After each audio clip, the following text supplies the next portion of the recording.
ఏసే పరిష్కారము అనుదిన Bible television కార్యక్రమం ప్రేక్షకులందరికీ మన ప్రభువును ప్రియ రక్షకుడు అయిన యేసుక్రీస్తు వారి అత్యున్నతమైన నామమున వందనాలు.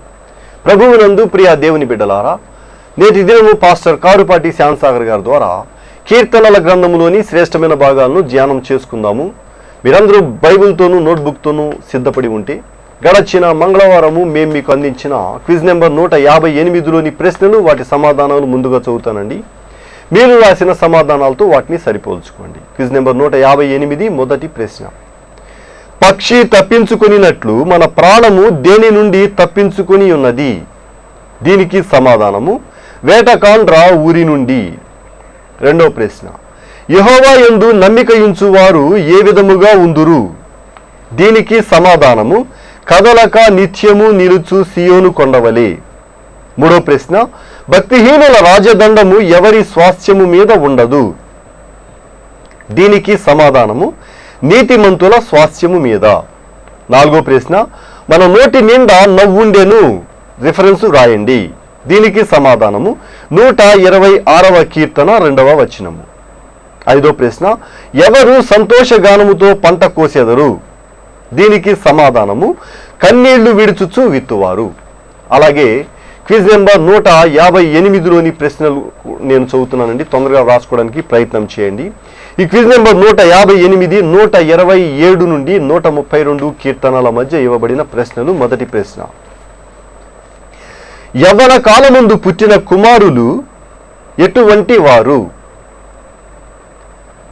యవ్వన కాలమందు పుట్టిన కుమారులు ఎటువంటి వారు? రెండవ ప్రశ్న. నీవు ధన్యుడవు, నీకు మేలు కలుగును, రిఫరెన్స్ వ్రాయుము. నీవు ధన్యుడవు, నీకు మేలు కలుగును, రిఫరెన్స్ వ్రాయుము. మూడో ప్రశ్న. దున్నువారు ఎక్కడ దున్నిరి? దున్నువారు ఎక్కడ దున్నిరి? నాలుగో ప్రశ్న. కీర్తనాకారుడు యెహోవాకు ఎక్కడ నుండి మొర్ర పెట్టుచున్నాడు? కీర్తనాకారుడు యెహోవాకు ఎక్కడి నుండి మొర్ర పెట్టుచున్నాడు? ఐదో ప్రశ్న. యెహోవా సత్య ప్రమాణము ఎవరితో చేసెను? యెహోవా సత్య ప్రమాణము ఎవరితో చేసెను? ఈ 5 ప్రశ్నలకు సరైన సమాధానాలు రాసి వచ్చే శనివారంలోగా మా కార్యాలయానికి పంపించండి. మీ పేరు, అడ్రస్సు రాయటం మర్చిపోకండి. క్విజ్ రాసే ప్రేక్షకులు 3 విషయాలు జ్ఞాపకం ఉంచుకోవాలి. మీరు క్విజ్ రాసే పోస్ట్ కార్డు ముందు భాగంలో మీ ప్రార్థనా మనవులు రాయాలి.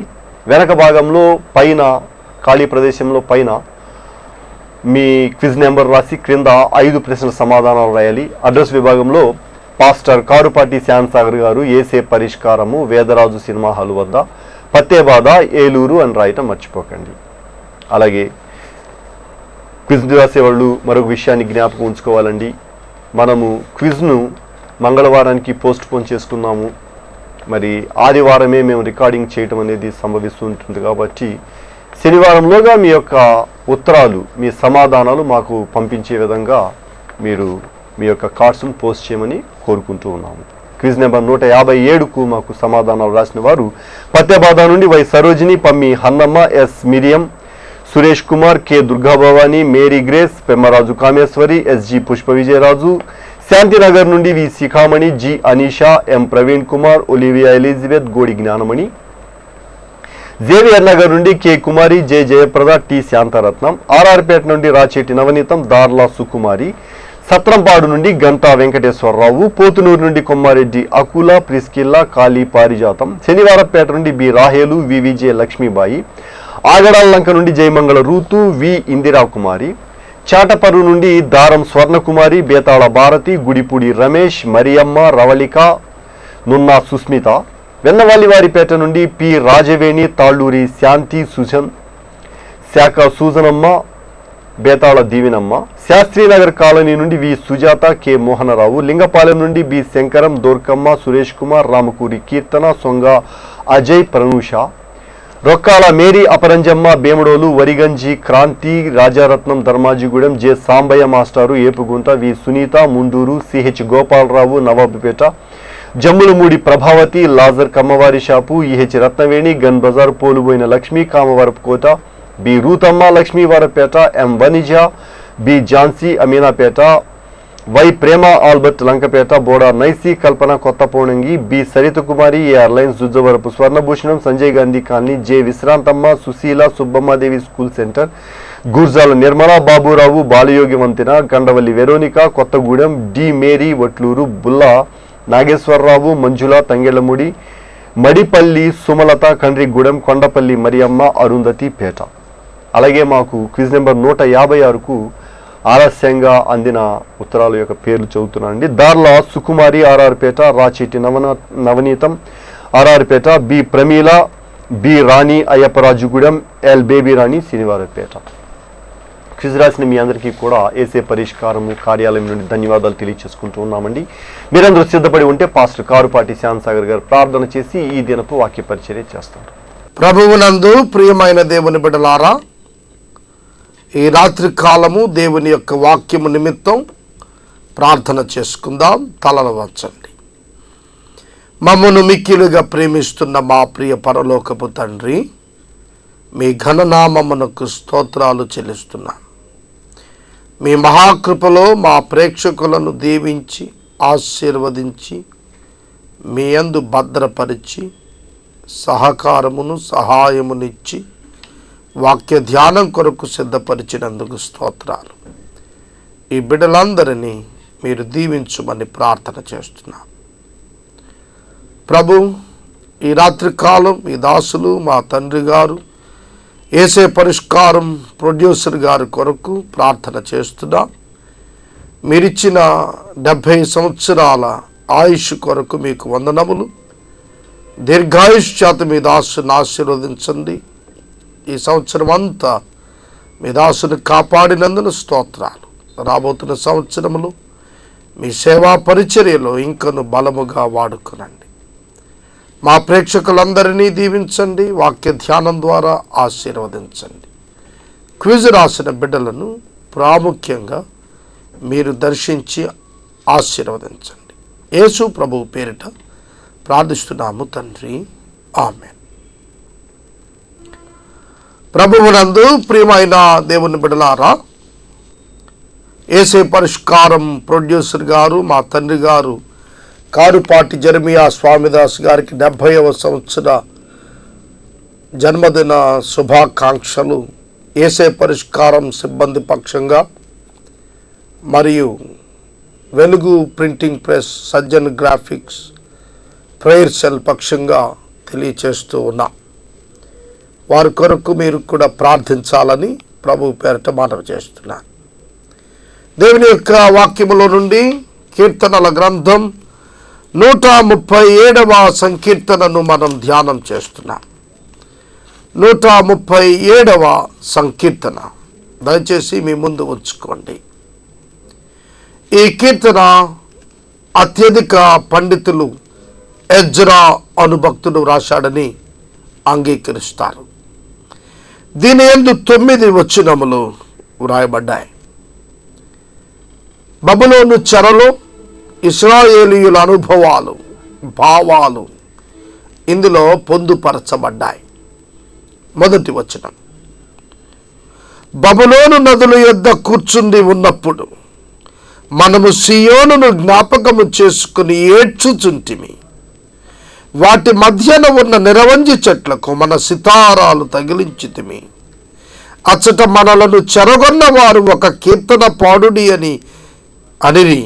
మనలను బాధించిన వారు సియోను కీర్తనలలో ఒకదానిని మాకు వినిపించుడి అని మన వలన ఉల్లాసము గోరురి.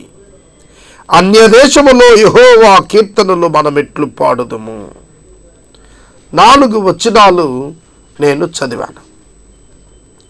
ఇశ్రాయేలు జనాంగం దావీదు కుమారుడైన సొలొమోను పరిపాలన అనంతరం,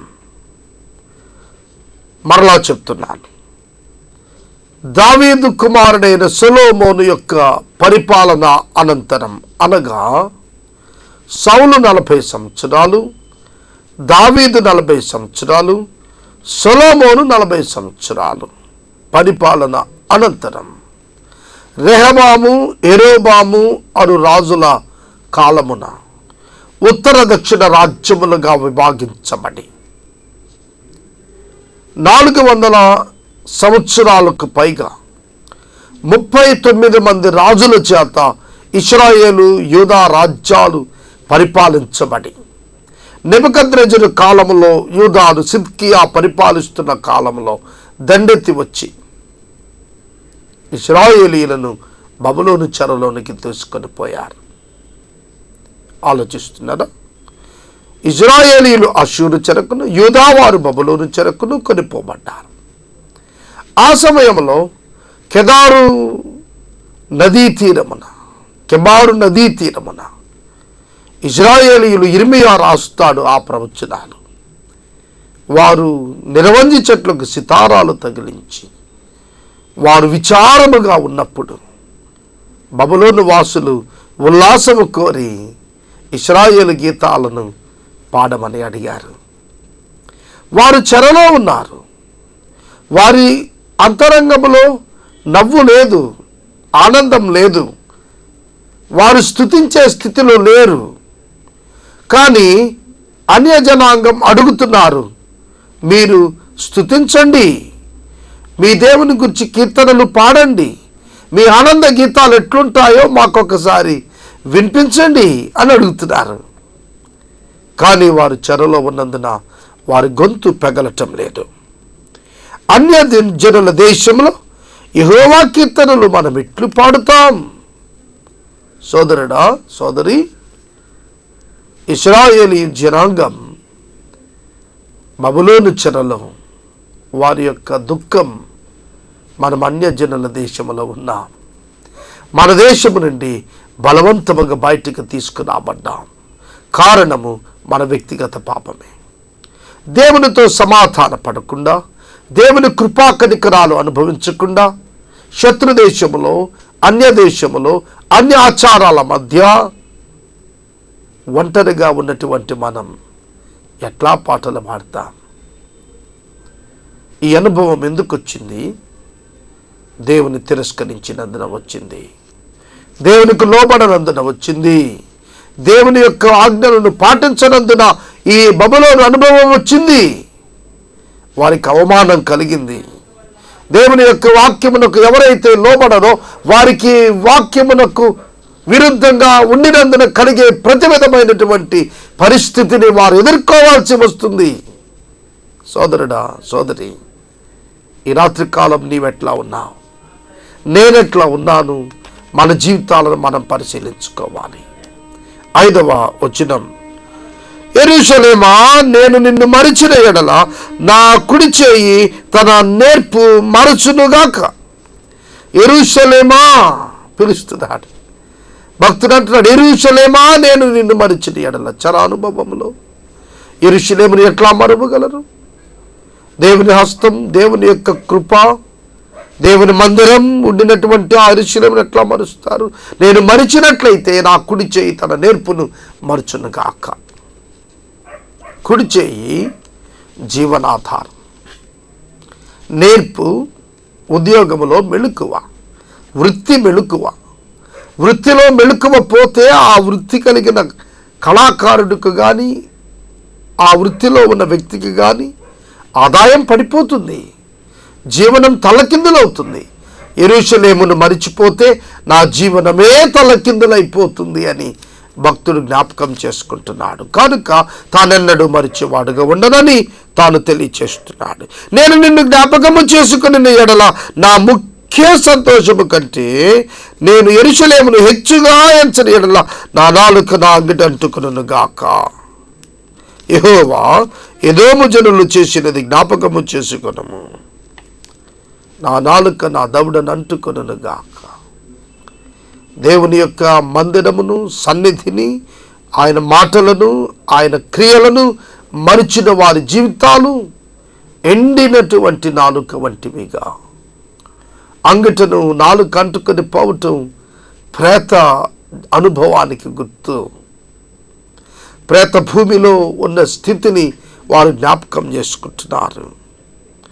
7వ వచనం, యెహోవా ఏదోము జనులు చేసినది జ్ఞాపకము చేసుకున్నాము, యెరూషలేము పాడైన దినమును జ్ఞాపకము తెచ్చుకున్నాము, దానిని నాశనము చేయుడి, సమూల ధ్వంసము చేయుడి అని వారు చాటిరి కదా.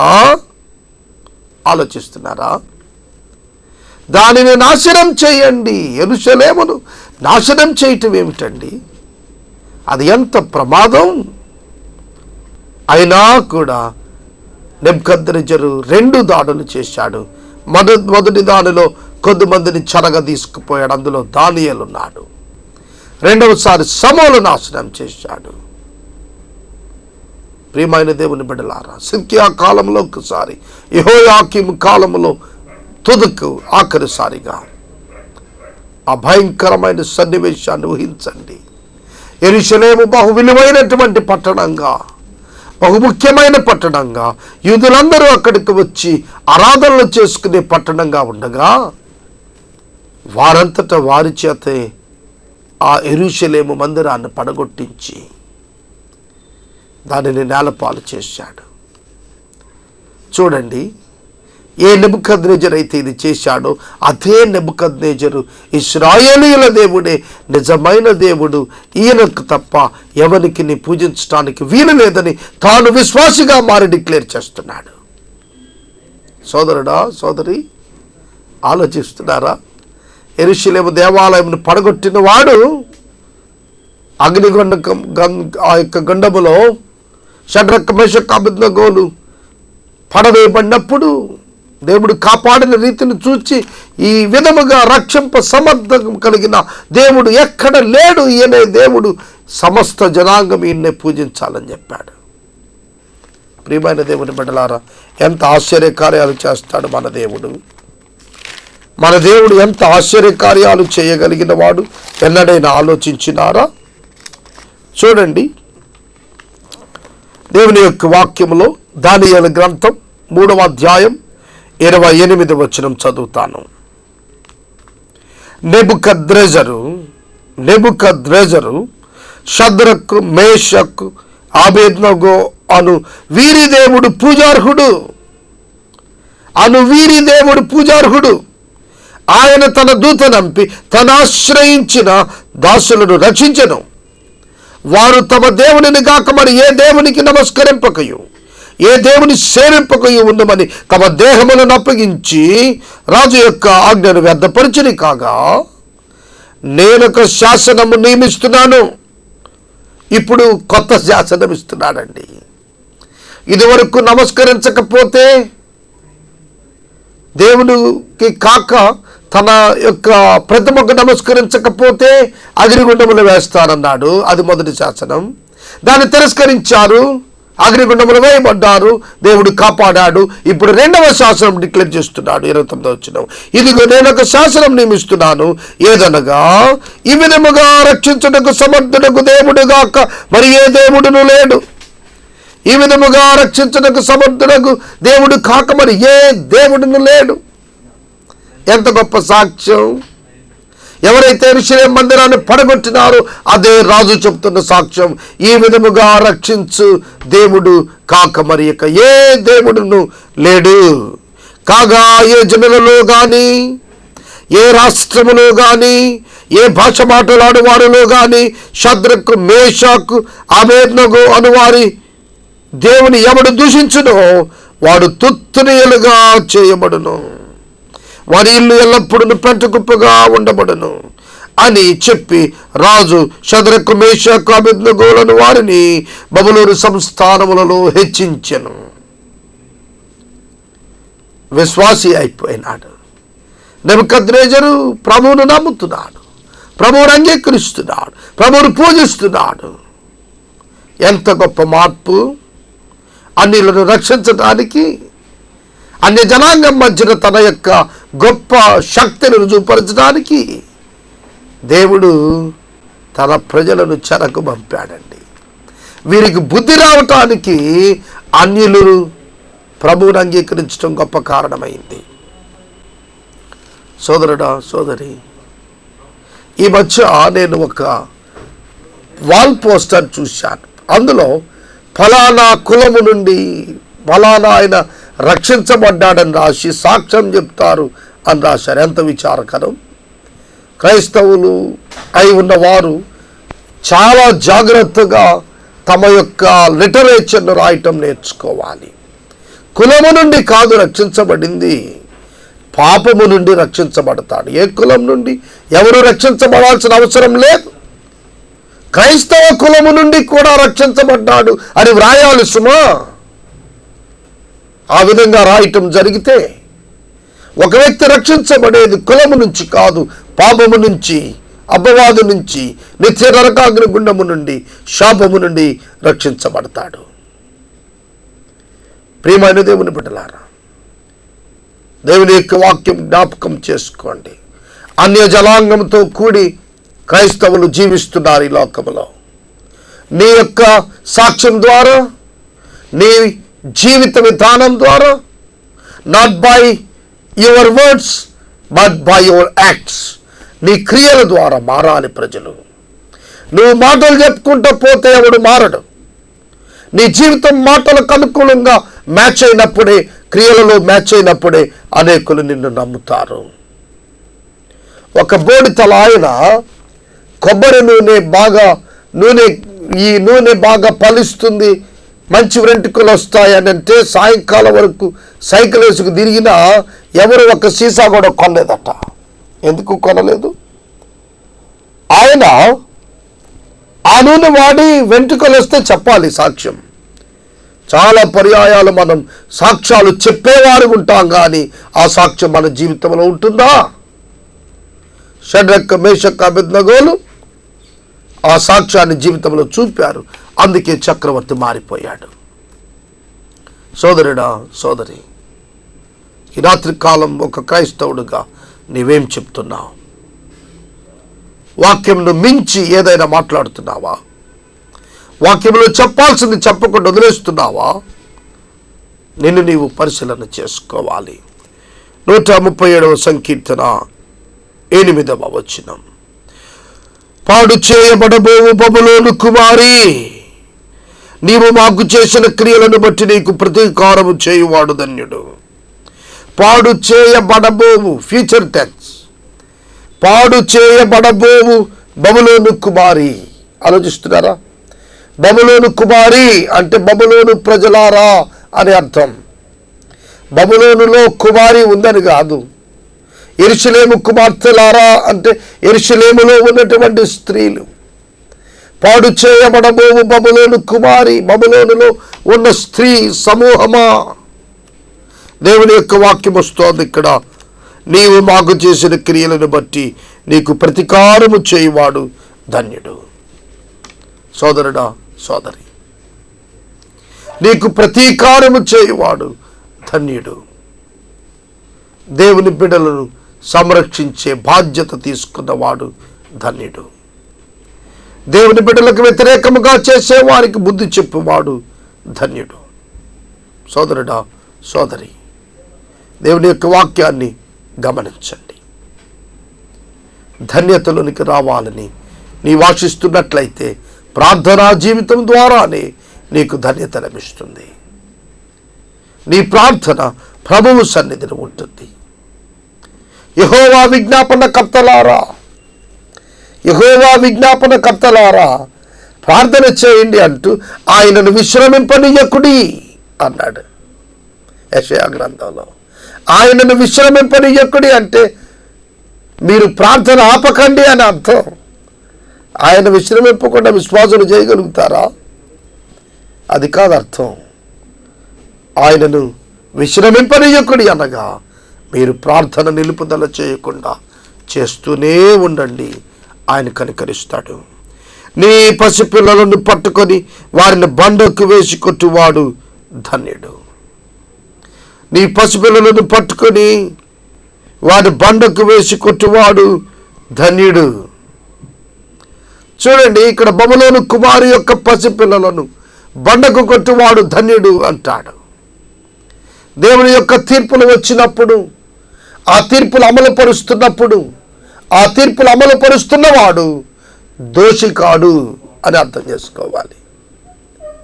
సోదరుడా సోదరి, ఇది పాత నిబంధన కాలంలో మాట. ఇప్పుడు ఇదంతా మార్చబడింది. ప్రభువారు ఒక నూతనమైన ఆదేశం ఇచ్చారు.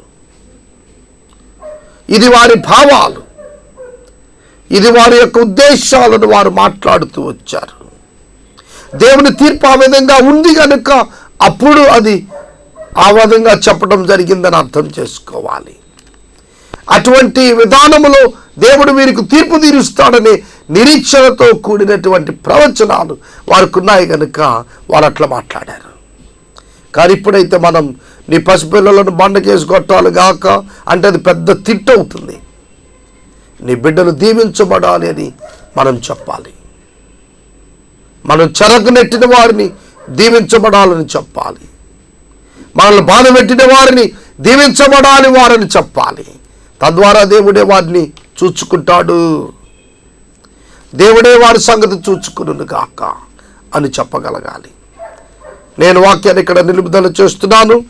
ఎపిసోడ్ స్పాన్సర్స్ కావాలి, దయచేసి ముందుకు రమ్మని మనవి చేస్తున్నాను. మనము ఇంతవరకు పాస్టర్ కారుపాటి శ్యామ్సాగర్ గారి ద్వారా కీర్తనల గ్రంథమును ధ్యానం చేసుకున్నాము.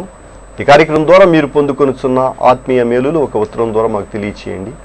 మీ ప్రార్థనా మనవులు మాకు తెలియచేస్తే సోమవారం నుండి శనివారం వరకు మా కార్యాలయంలో ఏర్పాటు చేసిన 6 గంటల ప్రార్థనా శిబిరంలో మీ కొరకు ప్రత్యేకంగా ప్రార్థిస్తాం. మీ కుటుంబ పక్షముగా ఒక ఎపిసోడ్ ప్రసారం చేయాలనుకునేవారు మాకు తెలియచేయండి. అలాగే మా ఈ కార్యక్రమానికి ప్రతి నెల 100 రూపాయలు కానీ 50 రూపాయలు కానీ 25 రూపాయలు కానీ ఆర్థిక సహకారం అందించాలనుకునేవారు మాకు తెలియచేస్తే మా సిబ్బంది మీ గృహాలను దర్శిస్తారు. క్విజ్ నెంబర్ 158లోని ప్రశ్నలు మరోసారి చదువుతున్నానని తొందరగా రాసుకోవడానికి ప్రయత్నం చేయండి. ఈ క్విజ్ నెంబర్ 158 127 నుండి 132 కీర్తనల మధ్య ఇవ్వబడిన ప్రశ్నలు. మొదటి ప్రశ్న, యవ్వన కాలమందు పుట్టిన కుమారులు ఎటువంటి వారు? యవ్వన కాలమందు పుట్టిన కుమారులు ఎటువంటి వారు? రెండవ ప్రశ్న, నీవు ధన్యుడవు నీకు మేలు కలుగును. రెఫరెన్సు వ్రాయుము. నీవు ధన్యుడవు నీకు మేలు కలుగును. రెఫరెన్సు వ్రాయుము. మూడో ప్రశ్న, దున్నువారు ఎక్కడ దున్నిరి?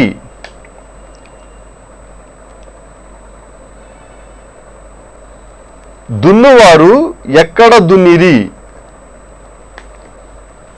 నాలుగో ప్రశ్న, కీర్తనకారుడు యెహోవాకు ఎక్కడ నుండి మొర్ర పెట్టుచున్నాడు?